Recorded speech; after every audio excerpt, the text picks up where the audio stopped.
உயிரோடை தமிழோடு இணைந்திருக்கிறீர்கள். ILC தமிழ் உயிரோடை தமிழில் அன்பர்களே, உலக நகர்வுகள் நிகழ்ச்சியில் இணைந்திருக்கிறீர்கள். உலக நகர்வுகள் நிகழ்ச்சியில் பிரித்தானியாவிலிருந்து போரியல் ஆய்வாளர் அருஸ் அவர்கள் இணைந்து உலக நகர்வுகளை அவதானித்து உயிரோடை தமிழ் உறவுகளுக்கு எடுத்து வரும் நிகழ்ச்சியாக உலக நகர்வுகள் நிகழ்ச்சி இடம்பெறுகிறது. இங்கே கலையத்தில் அரசு அவர்கள் இணைந்திருக்கிறார். வணக்கம் அரசு அவர்களே. வணக்கம் தனாஜானே. அனைத்துலக உயிரோடை தமிழ் உறவுகளுக்கு அன்பு கலந்த வணக்கம். உங்களுக்கும் வணக்கத்தை தெரிவித்துக் கொண்டு இன்றைய உலக நகர்வுகள் நிகழ்ச்சியில் நாங்கள் ரஷ்யா யுக்ரைனுக்கு இடையிலான போர் தொடர்பான விடயங்களை பார்ப்போம். போர் ஆரம்பித்து நான் நினைக்கிறேன் கிட்டத்தட்ட 3 ஆண்டுகள் வரப்போகின்றது. வருகின்ற மாசி மாதம் 3வது ஆண்டு வரப்போகின்றது. நிச்சயமாக ரஷ்யா தன்னுடைய நிகழ்ச்சி நிரலின்படி நிறைய விடயங்களை கைப்பற்றி இருக்கின்றது என்றது தெளிவாக தெரிகின்றது. பூட்டின் அவர்கள் தன்னுடைய நாட்டு மக்களுக்கு தேசிய தொலைக்காட்சியில் உரையாற்றி இருக்கின்றார். அங்கே என்ன கூறினார் என்ற விடயத்தை உயிரோடை தமிழ் உறவுகளோடு பகிர்ந்து கொள்வீர்களா?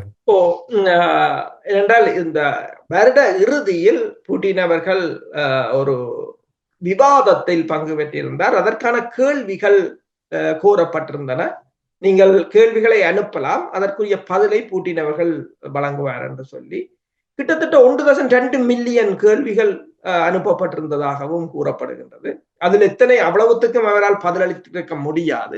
அதில் முக்கியமானவற்றை அவர் தொட்டு சென்றிருந்தார். அதில் கூறப்பட்டது உக்ரைன் பேச்சுவார்த்தை. அவர் கூறியிருக்கிறார், தங்களை பொறுத்தவரையில் தாங்கள் எப்போதும் பேச்சுக்களுக்கு ரெடியாக தந்திருப்பதாகவும், 2022ஆம் ஆண்டு இடம்பெற இருந்த பேச்சை போரிஸ் ஜோன்சன் அவர்கள் தான் தடுத்து நிறுத்தியதாகவும் அவர் வெளிப்படையாகவே கூறியிருந்தார். அதே நேரம் ட்ரம்ப் தொடர்பாக தெரிவிக்கும் போது, ட்ரம்புடன் தான் இதுவரையில் நான் 4.5 வருடங்களாக கதைக்கவில்லை என்று சொல்லியும், ஆனால் அவருடன் கதைப்பதென்றாலும் தனக்கு பிரச்சனை இல்லை என்று சொல்லியும், அமெரிக்காவுடனான பேச்சுக்களை தான் வரவேற்பதாகவும், அமெரிக்காவுடன் மீண்டும் உறவுகளை ஏற்படுத்துவதற்கும் தங்களுக்கு எந்தவித தடையும் இல்லை என்றும் கூறியிருக்கு. இப்ப இந்த போர் யுத்தம் தொடர்பாக பேசிய போது அவர் கூறியிருக்கின்றால், தாங்கள் ஆல்மோஸ்ட் ஓல் என்று சொல்லியிருக்கிறார். அதாவது முழு நேட்டோ நாடுகளுடனும் தாங்கள் நின்று போரிடுவதாக, இந்த 3 வருடங்களில் தாங்கள் முழு நேட்டோ நாடுகளுக்கும் எதிராக நின்று பிடிப்பதாக கூறியிருக்கின்றார். ஆனால் அவ்வாறு நின்று பிடித்திருக்கின்ற அதே சமயம் தங்கள் பொருளாதாரத்தையும் பேசியிருக்கின்றார்.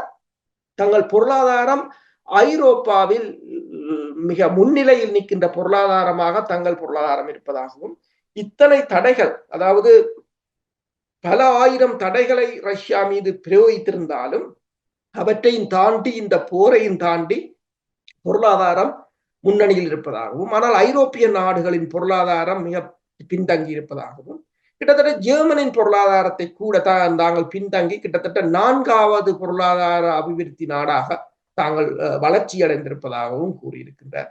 படைத்துறை தொழில்நுட்பத்தையும் அதில் பேசியிருக்கின்றார். அதாவது அண்மையில் தாங்கள் பயன்படுத்திய ஓர்னிக் என்ற அந்த ஏவுகணை ஹைப்போசோனிக் ஏவுகணை உலகத்தரம் வாய்ந்தது என்று சொல்லியும், அதனை எதிர்ப்பதற்கு அல்லது தடுத்து நிறுத்துவதற்கு நேட்டோவுடனோ அமெரிக்காவுடனோ எந்த ஆயுதமும் இல்லை என்றும் கூறியிருக்கின்றார். அதில் இந்த மேற்குலக ஊடகங்களை கவர்ந்த பதில் என்னவென்று சொன்னால், அவர் ஒரு சவாலை விட்டிருந்தார். நீங்கள் அதாவது உக்ரைன் தலைநகரத்தில் ஒரு இடத்தை செலக்ட் பண்ணுங்கள், உங்களிடம் இருக்கின்ற வான் எதிர்ப்பு ஏவுகணைகளை எல்லாவற்றையும் கொண்டு வந்து அங்கு நிறுத்துங்கள், நான் அடித்து காட்டுகிறேன், நீங்கள் இயலும் என்றால் தடுத்து பாருங்கள் என்று. அது இங்கே நீங்கள் பார்க்கலாம், எல்லா ஊடகங்களிலும், மேற்குலக ஊடகங்கள் அனைத்திலும் அது ஒரு தலைப்புச் செய்தியாக வந்திருந்தது, பூட்டினின் சவால் என்று சொல்லி. அவர் வெளிப்படையாக கூறியிருந்தார், நான் சொல்லிவிட்டு அடிக்கிறேன், நீங்கள் தடுத்து பாருங்கள் என்று கூறியிருந்தார். அதனை எல்லோரும் போட்டிருந்தார்கள். ஏதாவது நீங்களே இடத்தை எந்த இடத்துக்கு அடிக்க வேண்டும் என்று செலக்ட் பண்ணி சொல்லுங்கள், நான் அடிக்கிறேன், நீங்கள் தடுத்து பாருங்கள். இது ஒரு எல்லா இடமும் இது ஒரு பரவலாக பேசப்பட்டது. அதன் பிறகு பாத்தீங்கன்னா சிரியா தொடர்பாக பேசியிருந்தார். அப்ப சிரியாவில் தங்கள் தளம் இருக்கின்றது என்று சொல்லியும், அது தொடர்பாக தாங்கள் பின்னர் அது தொடர்பாக முடிவெடுக்கப்படும் என்று சொல்லியும், ஆனால் சிரியாவில் தங்கள இலட்சியம் வெற்றி பெற்றதாகவும், அசாத் மாஸ்கோவில் இருப்பதாகவும் தான் இன்னும் அவரை சந்திக்கவில்லை என்றும், ஆனால் சந்திப்பேன் என்று சொல்லியும், தனக்கு நேரம் வரும்போது அவரை தான் ஒரு தடவை போய் பார்ப்பேன் என்று சொல்லியும் கூறியிருக்கிறார். அதே சமயம் ஒன்றை கூறியிருக்கின்ற அலிப்போ பகுதியை, சிரியாவின் லெப்போ பகுதியை கைப்பற்றும் போது ஒரு 350 ஆயுத படையினர் 30,000 சிறிய இராணுவத்தினரை எதிர்த்து அதை கைப்பற்றியதை பூட்டின் கூறியிருக்கின்றார். அதாவது அதை என்னென்று ஒப்பிட்டிருக்கிறார் என்று சொன்னால், அந்த இராணுவத்தின் மனநிலை எவ்வளவு கீழ் நோக்கி இருந்திருக்கிறது. 350 பேரை எதிர்க்க முடியாமல் தப்பி ஓடியது என்றும் அவர் கூறியிருக்கின்றார். அப்ப தங்களை பொறுத்தவரையில் தாங்கள் எத்தனையோ தடவைகள் சிரியாவுக்கு கூறியதாகவும், படையினரை நவீனமயப்படுத்துவது, அதனை தரம் உயர்த்துவது போல ஈரானும் எத்தனையோ தடவைகள் அதனை கூறியதாகவும், ஆனால் அவர்கள் அசாத்தை பொறுத்தவரையில் அவர் இது ஒன்றையும் யாரையும் நம்பவில்லை என்றதும் தெளிவானது ஒன்று. அப்ப அவரின் கருத்தைப்படி பார்க்க போனால் இவர்கள் வேண்டுமென்றே அசாத்தை அங்கிருந்து அகற்ற வேண்டும் என்று அகற்றியது போலதான் தெரிகின்றது. ஈரானும் அதனைத்தான் கூறியிருக்கு. உண்மையில் அசாத்தை பொறுத்தவரையில் அரசியலுக்காக வளர்க்கப்பட்டவரும் அல்ல. அப்ப அவரின் தமையனார் தான் அரசியலுக்காக வளர்க்கப்பட்டவர். அவர் இறந்த பிற்பாடு இவர் வைத்தியராக இருந்து திடீரென்று வந்ததே தவிர சிரியா ஒரு மெஸ்ஸப்பாகத்தான் போய்விட்டது என்றுதான் பூட்டினின் கருத்தாக இருக்கின்றது. அப்ப அதே போல கேர்க்ஸ் பகுதியை பற்றி பேசும்போது, கேர்க்ஸ் பகுதி இன்னும் சில அந்த டேட்டை கூற முடியாது, அதை தாங்கள் மீட்டு விடுவோம் என்றும் கூறியிருக்கின்றார்.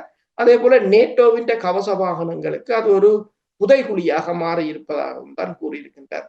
கிட்டத்தட்ட ஒரு மிக பெரிய அளவில் இடம்பெற்ற இந்த ஊடக சந்திப்பு என்று கூறுவது கேள்வி பதில் பல நான் இதிலே சுருக்கமாக கூறியிருக்கின்றேன், பல விடயங்களை தொட்டி சென்றிருக்கின்றார். பெருமளவான கிட்டத்தட்ட நான் சொன்னேன் 1.2 மில்லியன் கேள்விகளை மக்கள் அனுப்பியிருந்தார்கள். அதில் எத்தனைக்கு பதிலளித்தார் என்று தெரியவில்லை, ஆனால் முக்கியமான கேள்விகள் அனைத்தையும் பதிலளித்திருக்கிறார். இதில் முக்கியமாக ஒரு கேள்வி என்னவென்றால், நீங்கள் கூறிய அந்த கேள்வி பதில் நிகழ்ச்சியிலோ அல்லது இன்னொரு நிகழ்ச்சியிலோ அவர் குறிப்பிட்டிருக்கிறார் என்றால், யுக்ரைன் மீதான இந்த படையெடுப்பு, இந்த நடத்திய சிறப்பு படை நடவடிக்கை இதற்கு முன்னதாகவே ஏர்லியாகவே தாங்கள் நடத்தி இருக்க வேண்டும் என்ற ஒரு விடயத்தை கூட அவர் சுட்டிக்காட்டியிருக்கிறார்.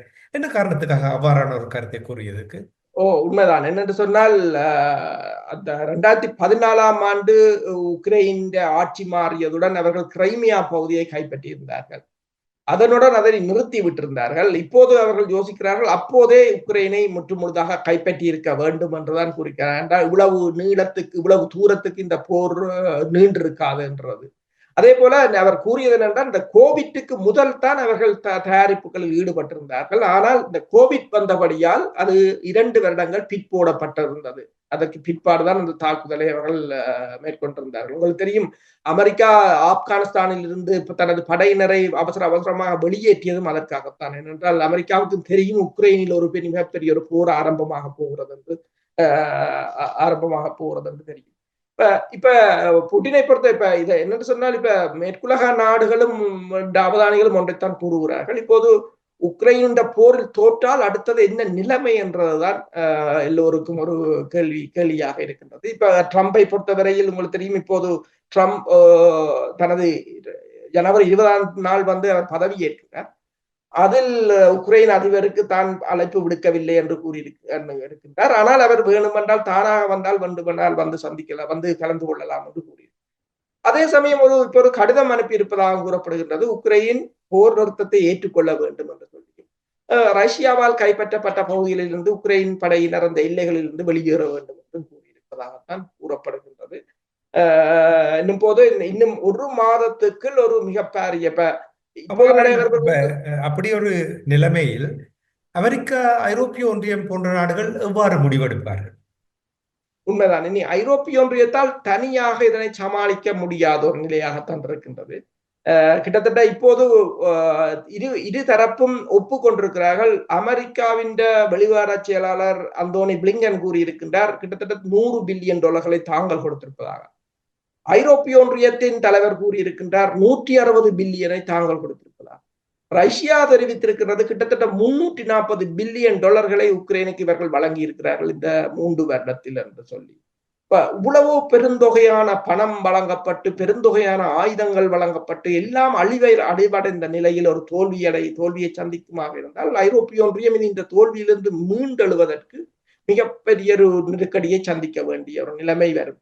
இந்த இந்த இந்த தோல்வியை இடம்பெறாது விட, அதாவது இந்த போர் முடிவடையாமல் இருப்பதற்கான அதனை குழப்பு நடவடிக்கையாகத்தான் பைடன் இறுதி நேரங்களிலும் கூட ரஷ்யா மீதான தாக்குதல்களை ஊக்குவிப்பதும் உடன் தொடர்ச்சியாக நிதி உதவிகளை வழங்கி வருவதாகவும் குற்றச்சாட்டுகிறது. ஏனென்றால் ட்ரம்பின் அந்த சமாதான முயற்சியை குழப்பி விடுவதற்கு அமெரிக்கா இறுதி கட்டத்தில் இப்போது முயன்று வருவதாக கூறப்படுகிறது.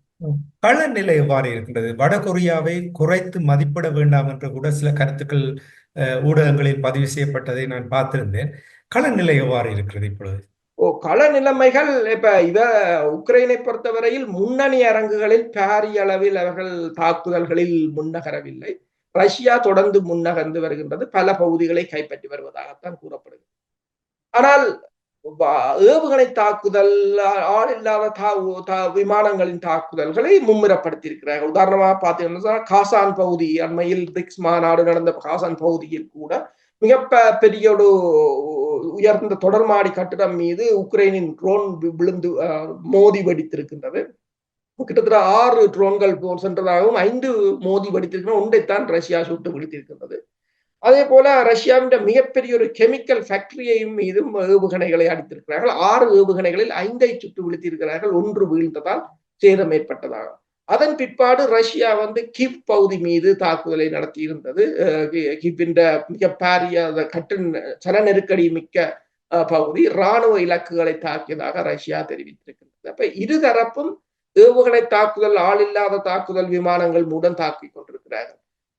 வடகொரிய படையினர் ஹெர்க்ஸ் பகுதியில் பல பகுதிகளை மீட்டிருப்பதாகவும், கிட்டத்தட்ட 60% பகுதிகளை மீட்டு விட்டதாகவும் கூறப்படுகிறது. ஆனால் அதில் இப்போது வடகொரிய படையினரின் புகைப்படங்கள் வெளியாக இருக்கின்றன, வீடியோக்கள் வெளியாக இருக்கின்றன. உக்ரைன் கூறுகின்றது பல வடகொரிய படையினர் கொல்லப்பட்டதாக, ஆனால் யாரையும் கைப்பற்றியதாக தெரியவில்லை. அதே போல உக்ரைன் அதிபரும் ஒன்றை கூறியிருக்கின்றார், தாங்கள் இதுவரையில் வடகொரிய படையினரை சிறைப்பிடிக்கவோ அல்லது கைப்பற்றவோ முடியவில்லை என்று கூறியிருக்கிறார்கள். ஆனால் அவர்கள் அங்கு இருப்பதற்கான புகைப்படங்களை அவர்கள் வெளியிட்டுக் கொண்டிருக்கிறார்கள். வடகொரியாவை உண்மையில் குறைத்து மதிப்பிட முடியாது என்று சொன்னால், அவர்கள் அந்த கடும் போர் பயிற்சி பெற்றவர்கள், தினம் நெடுக போருக்குள் இருந்தவர்கள் என்னும் போது வடகொரியா படையினராக இருக்கலாம், செச்னியா படையினராக இருக்கலாம், அவர்கள் ரஷ்யாவுக்கு மிகப்பெரிய ஒரு பலமாகத்தான் இருக்கிறார்கள். இந்த யுக்ரைன் ரஷ்யா போர் தொடர்பான விடயங்களை பார்க்கும் பொழுது ஆரம்பத்திலிருந்து நீங்கள் தெளிவாக கூறிக்கொண்டு வந்திருந்தீர்கள், நேட்டோ படையணியில் இணைவது ஒரு முக்கிய ஒரு பிரச்சனையாக இருந்த என்ற விடயங்களை நீங்கள் சுட்டிக்காட்டி வந்திருந்தீர்கள் 2 ஆண்டுகளாக. அந்த நேட்டோ படை அணியில் சேர்வது இன்னும் தொடர்ச்சியாக ஒரு சிக்கலாகத்தான் இருக்கின்றது. என்ன காரணம் என்றால், ஸ்லோவாக்கியா நேட்டோவில் இணைவதற்கு ஆதரவு வழங்குவதற்கு அவர்களுக்கு இடையில் ஒரு புரிந்துணர்வு அல்லது அவரை தட்டி கேட்டிருப்பது போல் தெரிகின்றது. இது தொடர்பாக என்ன அறிந்தீர்கள்? இந்த உக்ரைன் தான் நேட்டோவில் இணைவதற்கு ஹங்கேரி, ஸ்லோவாக்கியா போன்ற நாடுகள் கடும் எதிர்ப்பை தெரிவித்துக் கொண்டிருக்கின்றன. இப்போது ஸ்லோவாக்கியாவின் அதிபர் உங்களுக்கு தெரியும், ரோபர்ட் ஃபிகோ, அவர் மீது அண்மையில் துப்பாக்கி சூடு நடத்தப்பட்டிருந்தார். மயிரிழையில் தான் உயிர் தப்பியிருந்தார். அதுவும் உக்ரைன் பிரச்சனை தொடர்பாகத்தான் அவர் மீது துப்பாக்கி சூடு நடத்தப்பட்டிருந்தார். இப்போது அவர் ஒன்றை கூறியிருக்கின்றார், தனக்கு ஜெலன்ஸ்கி தன்னுடன் தொலைபேசியில் தொடர்பு கொண்டு இந்த நேட்டோவில் உக்ரைன் இணைவதற்கு சம்மதம் தெரிவித்தால் அவருக்கு $500 மில்லியன் தான் தருவதாக, கிட்டத்தட்ட $500 பில்லியன் தருவதாகவும், அந்த நாட்டுக்குரிய எரிபொருட்களையோ எரிவாயுக்களையோ உக்ரைன் விநியோகிக்கும் என்று சொல்லியும், அதுவும் இலவசமாக விநியோகிக்கும் என்று சொல்லியும் ஒரு பேரம் பேசப்பட்டதை அவர் இப்போது வெளிப்படையாக கூறியிருக்கின்றார். தர்மா நீங்க பாத்தீங்கன்னு சொன்னால், அண்மையில் இந்த அதானி குழுமத்தின் மீது அமெரிக்கா ஒரு வழக்கை போட்டிருந்தது, லஞ்சம் கொடுக்கிறார்கள் என்று சொல்லி. ஆனால் இது எந்த வகையில் வரும் என்றது தெரியாது. ஆனால் அவர் இப்போது அதுவும் ஒரு நாட்டின் பிரதமர் அதனை கூறியிருப்பது என்பது ஒரு முக்கியமான கருத்தாகத்தான் பார்க்கப்படுகிறது. இப்ப ஹங்கேரியும் ஸ்லோவாக்கியாவும் இப்போதும் தொடர்ச்சியாக எதிர்த்துக் கொண்டுதான் நிற்கின்றது. இப்போது ஐரோப்பிய ஒன்றியம் ரஷ்யா மீது கொண்டு வரவிருந்த தடையையும் மற்றது உக்ரைனுக்கு வழங்க இருந்த நிதி உதவியையும் ஹங்கேரி தடுத்து நிறுத்திவிட்டது. அதே போல ஸ்லோவாக்கியாவும் அவ்வாறே நிற்கின்றது. ஆனா இந்த 2 நாடுகளின் மீதும் ஐரோப்பிய ஒன்றியமாக இருக்கலாம், அமெரிக்காவும் மறைமுகமான தாக்குதல்களை மேற்கொண்டு வருகின்றது. ஆனால் அதே சமயம் இந்த ரொபர்ட் ஃபிகோ மீது துப்பாக்கிச்சூடு கூட நடத்தப்பட்டிருந்தது. அதுவும் இந்த உக்ரைன் பிரச்சனையாகத்தான் நடத்தப்பட்டது என்பதும் நாங்கள் முன்னர் பேசியிருந்தோம். பண வசதிகள் உள்ளவர்கள் லஞ்சம் கொடுத்தால் அது பிரச்சனை இல்லை, அந்த வசதிகள் இல்லாதவர்கள் லஞ்சம் கொடுத்தால் தான் பிரச்சனை என்பது தான் இந்த இரட்டை முகம் எப்பொழுதுமே காட்டும். அதையும் இப்பொழுது பார்க்கக்கூடிய இருக்கின்றது. இனி நிறைவாக இப்ப இந்த போர்க்கைதிகள் என்று வரும்பொழுது உங்களுக்கு தெரியும், போர்க்கைதிகள் பரிமாற்றம் நடைபெறும். ஆனால் இப்பொழுது குற்றச்சாட்டு ஒன்றை வைக்கிறார்கள், ரஷ்யா போர்க்கைதிகளை கொலை செய்வதாக. இது தொடர்பாக ஏதாவது அறியக்கூடியதாக இருந்ததா? என்று உக்ரைன் தொடர்ச்சியாக குற்றச்சாட்டை முன்வைக்கின்றது. ஆனால் ரஷ்யாவை பொறுத்தவரையில் போர்க்கைதிகளை பரிமாற்றம் செய்வதற்கு ஒரு மிகப்பெரிய ஒரு பரிமாற்றம் செய்வதற்கு ஹங்கேரியின் அதிபர் கொண்டு வந்த ஒரு ப்ரொபோசலை கூட ரஷ்யா ஏற்றுக்கொண்டதாக கூறப்படுகிறது. உண்மையில் உங்களுக்கு தெரியும், கடந்த வருடம் ரஷ்யாவில் இருந்து உக்ரைனுக்கு கைதிகள் பரிமாற்றத்துக்காக கொண்டு வர இருந்த படையினர் வந்த விமானத்தை IL-76 ரக விமானத்தின் மீது உக்ரைனரின் பெட்ரியாட் ஏவுகணைகள் மூலம் மேற்கொண்ட தாக்குதலில் அந்த விமானம் வீழ்ந்ததில் 65க்கு மேற்பட்ட உக்ரைன் கைதிகள் கொல்லப்பட்டிருந்ததும் தெரிந்தபடியே. அதுக்கு ரஷ்யா குற்றம் சாட்டியிருந்தது, உக்ரைன் தான் தனது ரஷ்யாவின் விமானத்தை அழிப்பதில் குறியாக இருந்தார்களே தவிர தங்கள் கைதிகள் தொடர்பாக கூட யாரும் எதுவும் பேசவில்லை என்று. ஆனால் இப்போது ரஷ்ய அதிபர் அந்த கேள்வி பதிலில் இன்னொரு ஒன்றையும் கூறியிருக்கின்றார். நீங்கள் உக்ரைனில் வாழும் உக்ரைனர்களை விட ரஷ்யாவில் வாழும் உக்ரைனர்கள் அதிகம் என்று சொல்லி. உண்மையில் உக்ரைனில் உங்கள் சமர் தொடங்கும் போது 43 மில்லியன் மக்கள் இருந்தார்கள். இப்போது 20 மில்லியன் மக்கள் இருக்கிறார்கள். மிச்சம் 23 மில்லியன் மக்கள் எங்கென்று தெரியவில்லை. ஆனால் அதில் கிட்டத்தட்ட இப்போது 10 மில்லியனுக்கு மேற்பட்டவர்கள் ரஷ்யாவுக்கு இடம்பெயர்ந்திருப்பதாகத்தான் கூறப்படுகிறது. உண்மையில் அந்த சாட்டை நீங்கள் பார்த்தீங்கன்னு சொன்னால், உக்ரைனிலிருந்து வெளிநாடுகளுக்கு இடம்பெயர்ந்தவர்களில் அதிக உக்ரைன் அகதிகளை உள்வாங்கிய நாடும் ரஷ்யாவாகத்தான் இருக்கு. இப்ப ரஷ்யா தான் கூடுதலான உக்ரைனர்களை உள்வாங்கி இருக்கிறதாக கூறப்படுகிறது. இப்ப இந்த நிலையில் கைதிகளை பொறுத்தவரையில் பெருமளவான கைதிகள் ரஷ்யாவில் இருந்து உக்ரைனுக்கு வருவதற்கு அவர்கள் விரும்பவில்லை என்றும் கூறப்படுகிறது. கடந்த 24 மணித்தியாலம் என்று சொல்லி கடந்த சனிக்கிழமை ஒரு தகவலை உக்ரைன் வெளியிட்டிருக்கின்றது. 24 மணித்தியாலத்தில் உக்ரைன் எல்லைகளில் இருந்து கிட்டத்தட்ட 1,50,000 உக்ரைனியர்கள் நாட்டை விட்டு வெளியேறி இருக்கிறார்கள் 24 மணித்தியாலத்தில் என்று கூறப்படுகின்றது. என்றால் இப்போது குளிர்காலம் ஆரம்பித்திருக்கின்றது. Ukraine பெருமளவான energy இன்ஃப்ராஸ்ட்ரக்சர்ஸ்கள் அளிக்கப்பட்டிருக்கின்றது. வேலை வாய்ப்புகள் இல்லை, தொழில்துறை ஒன்றும் இல்லை. சேர்வதென்றால் இராணுவத்தில் தான் சேர வேண்டிய ஒரு நிலை. மற்றது கட்டாய ஆட்சேர்ப்பு இடம்பெறுகின்றது என்றதால் பெருமளவான மக்கள் அந்த நாட்டை விட்டு வெளியேறி கொண்டுதான் இருக்கிறார். சிறப்பு. யுக்ரைன் ரஷ்யா தொடர்பான போர் நிலைமைகளை உயிரோடை தமிழ் உறவுகளுக்கு எடுத்து வந்தமைக்காக அன்பர்கள் சார்பாக நன்றியை கூறிக்கொண்டு இன்னும் ஒரு நிகழ்ச்சி எடுத்திருப்போம். அதற்கு நன்றி. வணக்கம் அரசர்களே. நன்றி, வணக்கம். எமது பார்வையாளர்களுக்கு வணக்கம். மக்களின் குரலாய் ஓங்கி ஒலிக்கும் இலக்கு மின்னிதழ் மற்றும் உயிரோடை தமிழ் வானொலி ஆகிய இவ்விரு ஊடகங்களும் உங்களைப் போன்ற எமது நேயர்கள் நண்பர்களின் ஆதரவிலேயே இயங்கி வருகின்றன. மிக குறைந்த வளங்களுடன் பல இடர்கள் மற்றும் தடைகளை தாண்டி பயணிக்கும் எமது ஊடகங்களின் பணிகள் மேலும் வளர உங்களால் முடிந்த நிதியுதவியை வழங்கி இன்னும் காத்திரமான செயற்பாடுகளை முன்னெடுக்க உதவுமாறு மிகவும் பணிவன்புடன் வேண்டி நிற்கின்றோம். உங்கள் பங்களிப்பு உங்களின் உரிமை குரலாய் ஓங்கி ஒலிக்கும். நன்றி.